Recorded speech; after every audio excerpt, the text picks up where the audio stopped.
আসসালামু আলাইকুম। কুশিমালা ইউটিউব চ্যানেলের পক্ষ থেকে আপনাদের সবাইকে স্বাগত। আমি আজকে দেখাবো কুশি কাটার কাজের প্রথম ধাপ। আপনি যদি নতুন হয়ে থাকেন তাহলে কোনো সমস্যা নাই, আমি প্রতিটি কাজ ধীরে ধীরে সুন্দর করে দেখানোর চেষ্টা করব। তাহলে চলেন শুরু করি আজকের পর্ব। তার জন্য আমার লাগবে প্রথমে একটি সামারিয়ান সুতা, মিডিয়াম থিকনেস। দেখেন সুতার থিকনেসটা এমন হবে। লাগবে একটি নিডল 1.6 mm হুক, লাগবে একটি সিজার।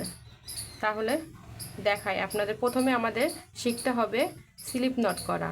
তার জন্য প্রথমে এই দুইটা সুতাটা আমি দুইটা আঙ্গুলের মাঝখানে পেঁচিয়ে নিব, তারপরে নিডল দিয়ে সুতাটা এভাবে বের করে নিয়ে আসব। দেখেন এটা আমরা সাধারণত এই গিরাটা আমরা সাধারণত সবাই দিতে পারি, গিটটা আমরা সবাই দিতে পারি। দেখেন গিটটা এমন হবে যে টান দিলে আবার খুলে যাবে, ইজিলি খুলে যাবে। আমি আবার দেখাচ্ছি, এভাবে সুতাটা প্যাচ দিয়ে নিয়ে আসবেন। পিছনের দিকে থাকবে ক্রস চিহ্নর মতো, সামনের দিকে এমন থাকবে। তারপরে কুরুশটা দিয়ে আমি পিছনের সুতাটা বের করে নিয়ে আসব। খুব ভালোভাবে দেখেন, এটা সোনার থেকে দেখলে আপনি ভালোভাবে করতে পারবেন। তারপরে এই সুতাটা টান দিয়ে আমি এটাকে শক্ত করে নেব। তারপরে দেখেন এই সুতাটা টান দিয়ে আমি ছোট করে নিব সুতাটা। এবার কুরুশটা ঢুকিয়ে আমি চেন করার চেষ্টা করব। তাহলে আমাদের প্রথম কাজটা শেখা হলো, মানে স্লিপ নটটা শেখা হলো। আমরা এবার চেন শিখব। তার জন্য কুরুশটা আমি ভিতরে ঢুকিয়ে এই আঙ্গুলটা, এই সুতাটা আঙ্গুলে পেঁচাবো।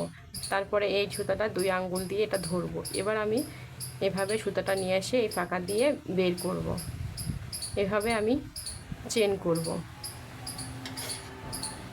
দেখেন যদি কোনো আমার ভিডিওতে দেখানো কোনো কিছু যদি আপনি বুঝতে না পারেন তাহলে আমাকে কমেন্ট করে আপনার মতামত জানান।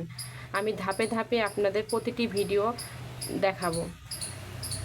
আজকের ভিডিওতে আমি স্লিপ নট আর চেন দেখিয়েছি। আগামী ভিডিওতে আমি সিঙ্গেল কুশি, ডাবল কুশি এগুলো দেখাবো। এগুলো শিখতে হলে আমার পেজটি ফলো করে রাখুন, সাবস্ক্রাইব করে আমার ইউটিউব চ্যানেলটি ফলো করে রাখুন। দেখেন, আসসালামু আলাইকুম, আল্লাহ হাফিজ।